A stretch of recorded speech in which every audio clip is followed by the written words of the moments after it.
Good evening and welcome to Have I Got News for You, and if it's BAFTA-winning comedy you want, then the Fast Show should be repeated in the autumn. In the news this week, there are fears for the future of India and Pakistan's peace talks after an initial discussion about which biscuits to serve.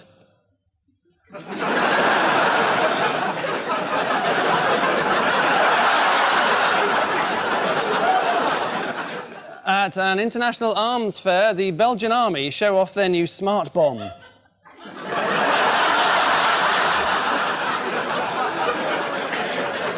And at the Moscow Motor Show, car designers proudly unveil the new Lada Turbo.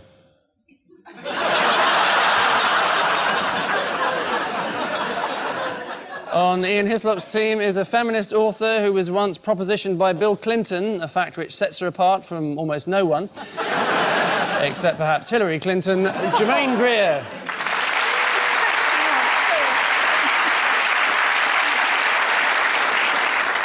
And with Paul Merton tonight is the editor of Viz magazine, who once described Have I Got News for You as too clever and too smug, to which I can only say Tantine animus caelestibus irae. Chris Donald. Thank you very much.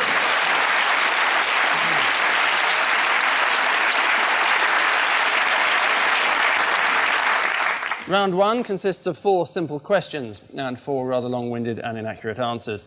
Ian and Germaine. It's Ian Paisley, saying no to green hedges. This is... It's a band. Bono. Is that who? Bono. That's Trimble. not Bono. This is... That's Bono. Oh, that's Bono. Trimble and Hume and Bono. It's a new trio. And that's Tono. It's the Irish referendum on the Good Friday Agreement. Mm-hmm. Right, and Paisley's leading the No campaign. What is the nickname that he has for David Trimble? Oh, something amusing like Satan. It's not actually quite that amusing. It's David Trimnocchio, because... His nose keeps growing. Does his nose keep growing? No. Well, No! My dad always used to call Ian Paisley Ian Have a Banana Paisley. I don't know whether there's any relevance in that. was Pinocchio keen on bananas at all? Or? Not to my knowledge. No, not to my knowledge. A friend of mine, his dad, whenever Frank Ifield appeared on television, said, "There's old sheep's head." I can see the point of that. Can you? Because he does look a bit like a sheep. Are we implying that Paisley looks a bit like a gorilla, maybe? You'd have to ask my dad. I would. I haven't got a clue.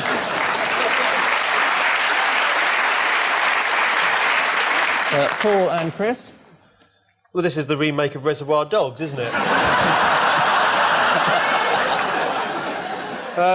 This is silly things for wives to do while their husbands are at work. That's the country house where they went on the G8 thing. That's Clinton having a beer, and he took Tony Blair for a game of golf, and Tony Blair hadn't played golf before. So this proposition then, Bill Clinton, what happened exactly? Look, I can't really remember. Somebody called Mandy Merck tells this story, and I've got a vague recollection. I gave a talk in Oxford, and some red-faced person in a pink seersucker suit stood up, and I was talking about how men tend to marry for comfort and assurance and marry au pairs and things like that, you know, comforting things like that. And I thought perhaps women should do the same thing, and that white-collar women should marry blue-collar men. And so this red-faced individual in the ill-chosen pink suit stood up and said, "Would a middle-class boy stand a chance?" And that was Bill. Yes, apparently. Who's marry au pairs? An officer, isn't it? An officer. Rings a bell. Clinton's chat-up lines are pretty dismal, aren't they? Well, normally he doesn't have to try. I mean, if you're in the stationery cupboard, there's not much you need to say. The people he had lunch with said that he had a plate of chips and garlic bread. That was his lunch. And he had 1.5 pints of bitter. So as he well. won't be around much longer, will he? Then drove And home. he kept crying into his beer, "Germaine, Germaine."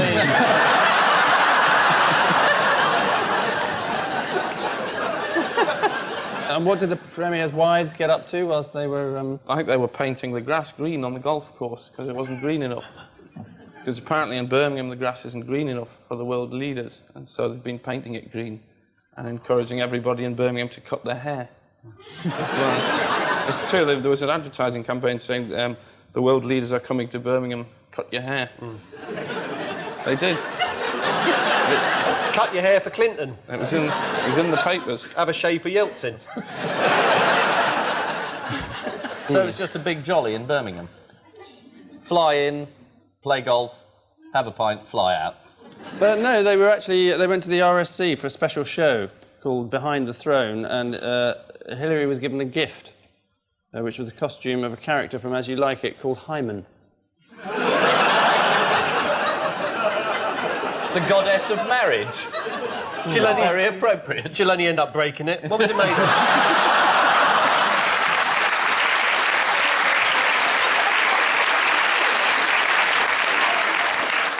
Whilst in Birmingham for the summit, President Clinton went into a pub for a quick pint, after which his Secret Service minders smashed the glass to hide his fingerprints. Then, according to one paper, he even kissed an old lady on the cheek when she went over to see him. She was later found in a ditch with her face ripped off.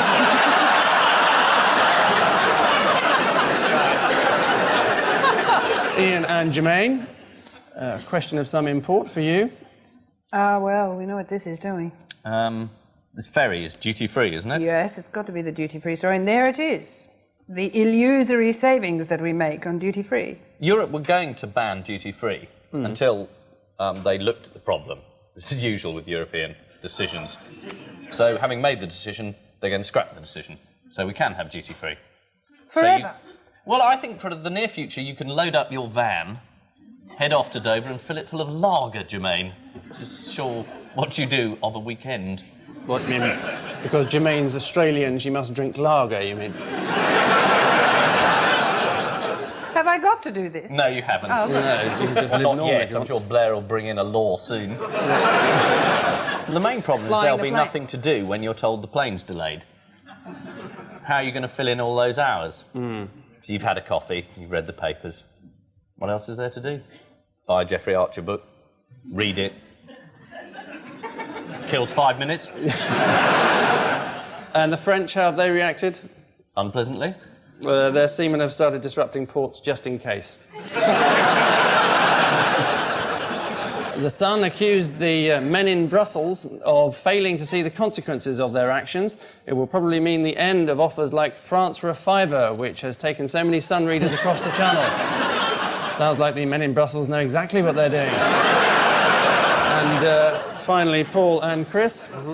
Oh, yes, yes. It's the Franklin Mint heirloom quality, handcrafted of fine bisque porcelain replica collectible of Princess Diana, which they've been selling without the authority of the Diana Memorial Fund. Yeah, that's the trust there, isn't it? Yes. There's somebody from the trust, you know, because they were talking about the debacle of the Flora margarine thing, and she said, well, you know, the trouble is, you know, there isn't a book that you can consult about this sort of thing. So, you know, she needed to find a book that said it was wrong to put the name of a dead person on a tub of margarine. It's sort of... I've heard they're doing Fergie lard now. Yeah.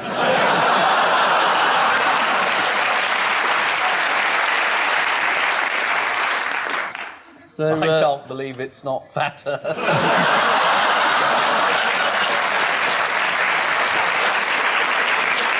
Not that I would question the quality of the Franklin Mint's production. They also do John Wayne. So Diana's in good company. She's up there with the best of them. doesn't your publication sell certain things? We do. We have done the odd one, but you can't beat the real ones. Haven't you got an advert for a cereal display cabinet? Yes, the Heritage Breakfast Collection, I believe it was called. Breakfast Heritage Showcase. You mentioned Viz Angus. I got a copy of it here. I don't know how old this is. There's a little letter that somebody wrote in. B. Glover from London SE13. My mum always says there's a time and a place for everything. Well, if that's true, what I want to know is when do I get to shove a green pineapple up Angus Deaton's smug bumhole? And where? Did you write that one, Chris? I edited that one. It wasn't a green pineapple. That was showing you a kindness.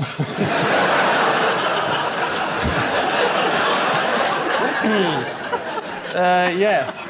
It is the Diana dolls, produced by American company Franklin Mint. Rumour has it other porcelain figures of the royal family are being planned, including a Princess Margaret doll that comes ready smashed.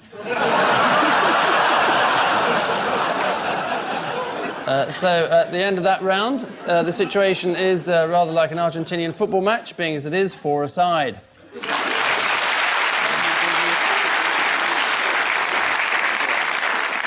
Round 2 this week relaunches itself with the accuracy of a Scud missile at the ever-tempting target of tabloid journalese. 2 prime examples of the craft, Paul and Chris. Costa del Spoof. It's a story about some students who went to Spain. They're art students who, as a performance art, went to Spain, to the Costa del Sol, and took photographs of themselves and sent them back to the people who'd paid for the holiday and said, look, what we've done, we've gone to Spain on holiday at your expense. And that was art, and it was all over the papers. And then the next day, it said that they didn't go to Spain, they went to Scarborough. And so all the lecturers at the college went, yes, that is art. It was agreed by everyone involved it was art. It was art. I'm sure it was art. I think they were told to do something controversial, so they rigged up something that would in fact be controversial. They got there 2 days in the newspapers. They were on the front pages, all kinds of knee-jerk reactions. And the performance bit was coming out of the arrivals lounge at the airport, pretending to be coming back from the Costa Brava. I thought that I'd give them a name. When I was at school in the sixth form, we went to Scarborough to celebrate when we left school, but we all had to pay ourselves. We hired a bus and we went ourselves. We didn't make a fuss of it when we got back either. Let's not get too solemn about this. I mean, these kids only got £1,000, £1,126. But the thing is, in the old days when it was art, you'd paint a picture and say, look, that's a good picture, now I'm going to do another one. In 30 years' time, they're going to be coming back saying, I've been to Torremolinos this time. It's not going to work again, is it? But I think they did it really well within the parameters of the job. But doesn't that mean they're going to make very good burglars and con men rather than good artists? I suppose it's the same thing, really, isn't it? They're going to have to give them their A as a piece of... And also, there's supposed to be 13 of them, but all the pictures show 11. I don't know who the other 2 are. One would be taking the picture.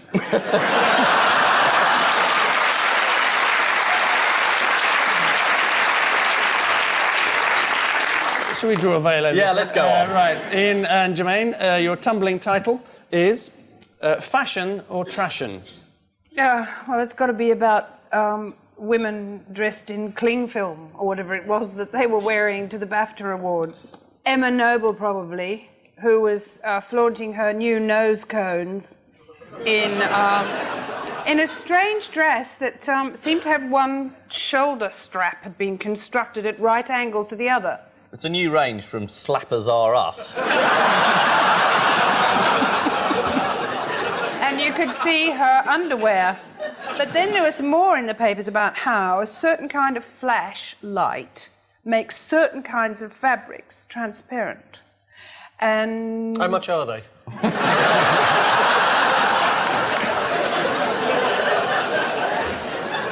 But her mum said that when she went out, when she left her house, she was wearing a slip underneath the gauzy thing. And then somewhere in the car, she whipped it off. Because her mother did that thing of saying, you're not going to go out looking like that. Yeah, and well, she did. Everybody does that. Everybody goes out with, you know, what mum thinks you should wear and then changes in the toilet. My mum should have said, chuck yourself on a lace curtain so everyone can see your tits. And then she'd have gone and bought a sensible dress from Marks and Spencer's.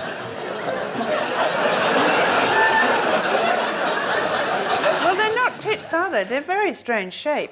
They're the kind that are still pointing skywards when you're lying on your back. Can we perhaps have a look and take a show of hands as to whether these are indeed tits or not? I can would say see yes. 3. The one on the left is a tit, certainly.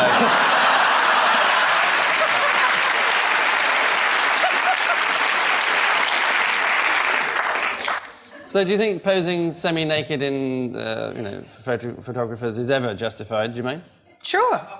Why not?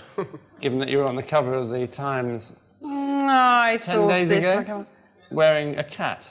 I do not read the Murdoch press. But Well, you just appear in it. Are you sure it was a cat? I didn't see the picture. the photograph was taken ages ago. Oh, right.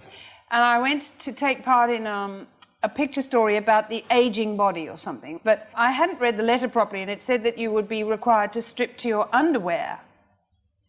And I don't wear a lot of underwear, you see. So suddenly into the room walked this big ginger cat. So I persuaded the big ginger cat to sit in my lap and function as underwear for the picture.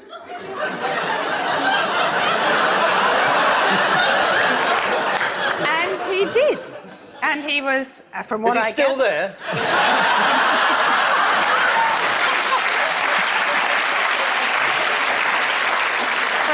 You could have a cat flap put in, couldn't you?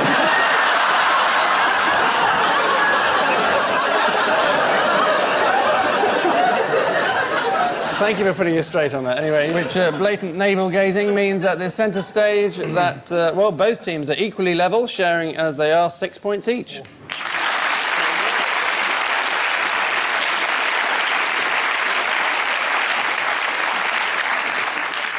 Round 3 is our odd one out, so called because it's our third round. Paul, your mixed bag contains Madonna, Boris Yeltsin, Ian Hislop, and Tinky Winky. That looks like the fish off Stingray. Yeah. Well, what? No, that's Ian. What's he standing next to? This is Boris Yeltsin and his invisible cigar. What's it about? Madonna. Is there anything about sex scandals? Nothing whatsoever, no. I know the answer to this. This is about people who own Teletubbies. Boris Yeltsin was just given some. That was another of the long debates at G8 as to whether he should get all 4 or just Tinky Winky. So they're quite rare, but anyway, I think he got the lot. Madonna has got all of them for her baby. I am the proud owner, I'll admit it now, of all 4 of them. Tinky Winky, Dipsy, Lala and Poe are all in my house, saying eh-oh most mornings. Lovely. And the Teletubbies don't own themselves, so they haven't got a set. Is the right answer.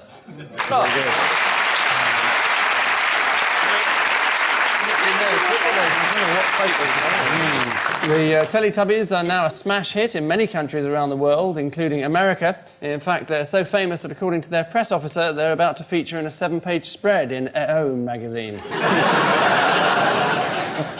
Chris, your unholy alliance features Tony Blair, Cardinal Hume, Douglas Hall, and Ryutaro Hashimoto. No, I should know this one because my dad used to deliver central heating oil for Cardinal Hume's mum. Lady. And I think it's probably a Newcastle football question because Tony Blair supports Newcastle and Douglas Hall was a director of Newcastle until he had a bit too much to drink in a brothel in Spain and got a bit loose-tongued. Is that art? He was actually in a chip shop in Scarborough. And this man here, the Japanese Prime Minister type person, he, let's see, it's probably about the cup final because Douglas Hall couldn't go to the cup final because of the things he'd said. He had to stay away in shame.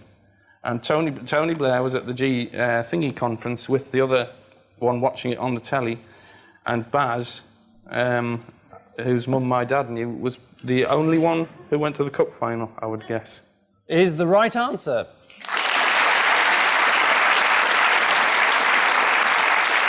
So what did Douglas Hall say when he got drunk in this brothel? Well, according to the News of the World, he said something about Newcastle women being dogs.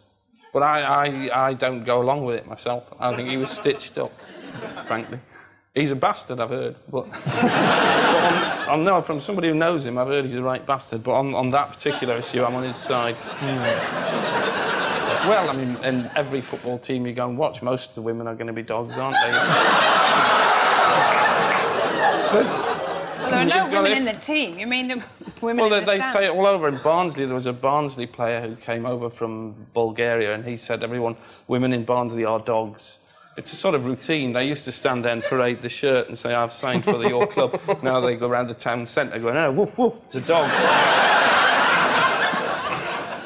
That's the game as we know it today. How charming. A former Newcastle director, Douglas Hall, was caught on tape earlier this year criticising Alan Shearer's character. He said Shearer is just like Mary Poppins, obviously referring to that scene where Mary Poppins suddenly kicked Dick Van Dyke in the face.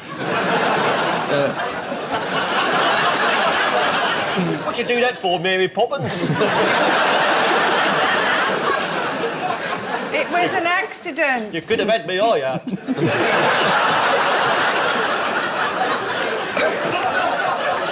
Ian, your international squad comprises John the Baptist, the Little Mermaid, the Hydra, and Deborah Parry and Lucille McLaughlin. Oh, there's an ooh. This is a really tasteful question. This is a head-off question. John the Baptist had his head cut off. The Little Mermaid is always being vandalised. People keep cutting her head off. The Hydra is a beast, and that's Hercules. What's Hercules? He's got some sort of face flannel affair. Oh no, it's a kebab. All his salad's fallen out, look. Anyway, Hercules cuts the Hydra's heads off, and the thing about their heads is they keep regrowing even more. And they were going to have, well, one of them was going to be beheaded. I think the other one was going to be lashed, or perhaps they're both going to be beheaded. But anyway, they've been reprieved. So they've all been beheaded, apart from the nurses, who are coming home to sell their stories to the Mirror and the Express.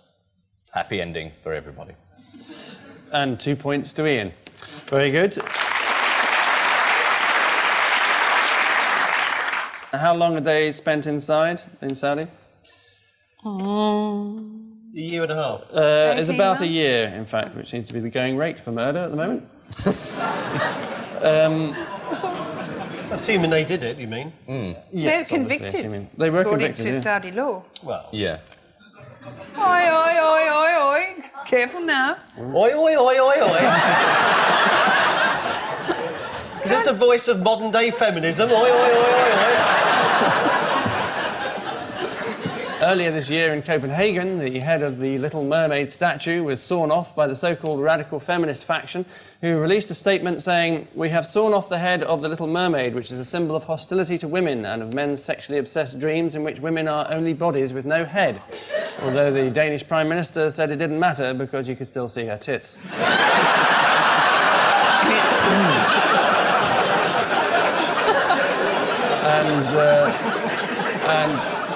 And finally, in this round, Germaine, your colonial friends are Ronald Reagan, JFK, Humphrey Bogart, and Harpo Marx. That's Theresa Gorman. Well, I don't know. The thing is that I thought maybe Kennedy, Reagan, and Bogart were all friends of Frank Sinatra. Well, more importantly, their wives were. Oh, wait a minute. That's what it is. Harpo Marx is the odd one out because Frank was married to Barbara Marx, wife of Zeppo. He's the odd one out because he had an affair with Nancy Reagan, he had an affair with Jackie Onassis, and he had an affair with Lauren McCall after Humphrey Bogart died. It is rather irritatingly the right answer.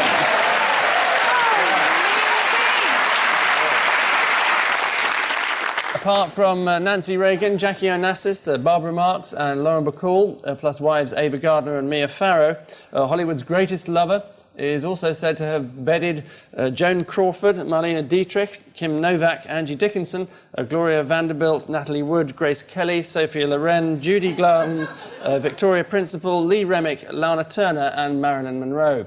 Yes, but was he happy?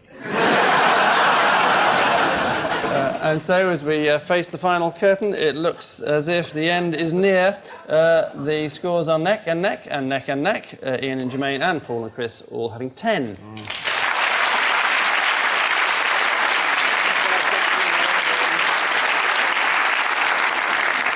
And so the final missing words round arrives like a breath of stale air. A selection of headlines lovingly butchered, including some, none or more from this week's guest publication, the ever-popular Drain Trader. So stand by for astronomers find what in the sky? That's a diamond. That is. Pie. A pie in the sky. Huge pie, they found it. It's a gigantic diamond they found in the sky. What type of pie, Ian? It's an apple pie. Right. It's a diamond, and it's 17 light years away, because I revised this, because I knew I was coming on the programme, and I read the thing. It's 17 light years away, and it weighs, it's 10 billion zillion carats. That's You how used big to be it a is. train spotter, didn't you? And it's called BMP 37093. And the reason I know that is because that's the number of a train, 37093. Very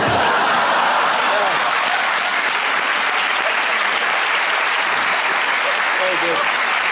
Well, let's hope that's right. No, it is in fact drain. Sorry, no, it is diamond. Well done. Next, what set to rise? Manhole covers. Is that the minimum drop, like waste from a foul pipe? Which is currently 1 in 40, the minimum drop. That's right. And it's about to rise to 1 in 50. To keep us in step with the rest of Europe. No, it is in fact sewage competition.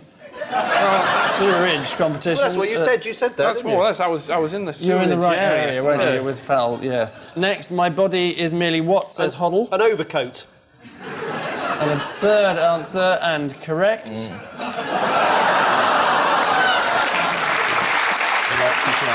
So he's won. Unlike Gaza, whose body is, of course, an inflatable life jacket. And finally, what degree results boosted by state pupils? Oxbridge. 3. Paddy. 3 degree. No, it's wrong. Merton is the college. Is also the right answer. Mertens. Yes! Results, boosted by state pupils. too late. Almost 300 students a year enter Merton. Well, strictly speaking, it's the other way round, but I'll let it go.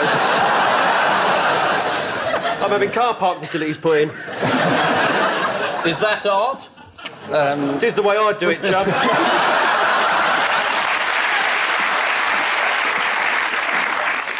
Which fantastic facts bring us skidding to the end of tonight's showdown, and the upshot is that this week's major disappointments are Ian and Germaine with 11, whilst this week's noble pair are Paul and Chris with 15. Well done.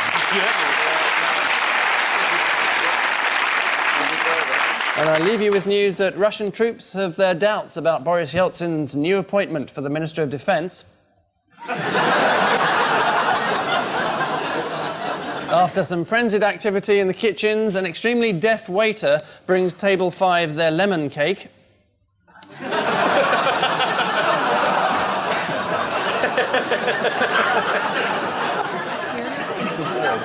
And Gordon Brown admits it may have been a mistake to let Peter Mandelson organise his latest press conference.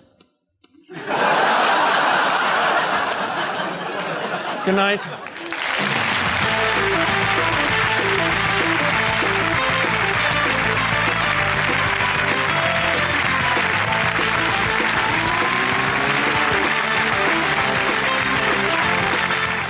Coming up later with Jules on BBC Two are Tori Amos, Alternate and Ultrasound. That's at 11:15.